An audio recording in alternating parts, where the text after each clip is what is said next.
Welcome back and moving on to our last segment for today, talking about the religious complex located in Old Cairo. And let me say that this is a real evidence that shows that Egypt is a place for tolerance. Having over there the three religions, we have of course, the Amr ibn al-As Mosque. We have some churches, the most famous one, the Hanging Church, and also the oldest church in the region, in addition to the Ben Azra Synagogue. Over the phone, we have Dr. Yehya Abdul. He's a tourism counselor. Hello. Morning, Ms. Ash. Good How are morning, you? sir. So first of all, could you shed the light on the religious complex located in Old Cairo, and what message does it tell to the whole world? Well, really, Old Cairo, like houses, there's three great monotheist religions, Judaism, Christianity, and Islam, in one district, and next to it is Al-Fustat, the Grand Mosque of Amr ibn al-As, established in 642. So really, the complex, at the Babylon fort that were founded the Ben Azra Synagogue, the Hanging Church, the Abu Sarga Church, and, like all religious, like relics. It's a witness that, about the tolerance, and understanding and common principles of living together, like all the three great religions. They have, most objectives, like to live peacefully and comfortably with other denominations. So that's why it's a great location for visitors to come and visit, Islamic relics, Jewish, and the Christian Coptic as well.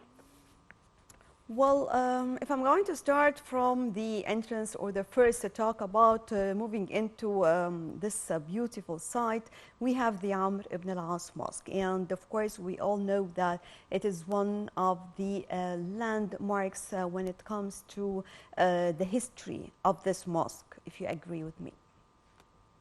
Well, it's the first, mosque that has been, founded, constructed in Africa, with the advent, of the Arab advent in 641, Amr ibn al-As started to establish it, because it was a place for religion, and it was like the seat of government, and administering, Egypt, and extending all the way to Libya and going to North Africa as well. So it was very, significant and important, for the newcomers to have, to establish their capital. That's why we have a start, which is very extensive. And currently we don't know, what was the principle or the concept of developing mosque. A grand mosque was to accommodate the whole population under one roof. That's why we find, the Al-Azhar Mosque, Amr ibn al-As, Ibn Toulon, the other one, Sultan Hassan and others. They were designed to accommodate a great number of the population and residents for the major prayers, the 5 prayers per day. So that's why it's very extensive tract of land. Right. We can see that the Egyptian government giving much attention to the area, and also we have seen many of the developments that took place over there, starting with the way of Sur al-Ayun, and up till this area, more facilities, even when it comes to the infrastructure. How important it is? Really, this is very significant, because that area has been neglected over long periods, and it was like a dump site, and it's like a sore site for the Ahai. So now, the government worked tirelessly around 10 years, where it has been, turning, Anisira, lake. It become like a promenade, and then we have, gardens, and then we established the Al-Fustat Museum for Civilization. It's one of the landmarks of Cairo now. So the whole area has turned it around from being a dump site, and a neglected tract of land, to become one of the landmarks of Egypt. And visitors now coming to Egypt, they love so much to go to the museum and enjoy the vicinity. And then the artisan, shops for pottery, for carpentry, for brass, for mother of pearl, all the work they do. So they love to go watch them, take pictures with them, and do some shopping of the souvenirs as well. So it's become very attractive. And then in the vicinity, we have, the Babylon Fort with its religious, facilities and attractions.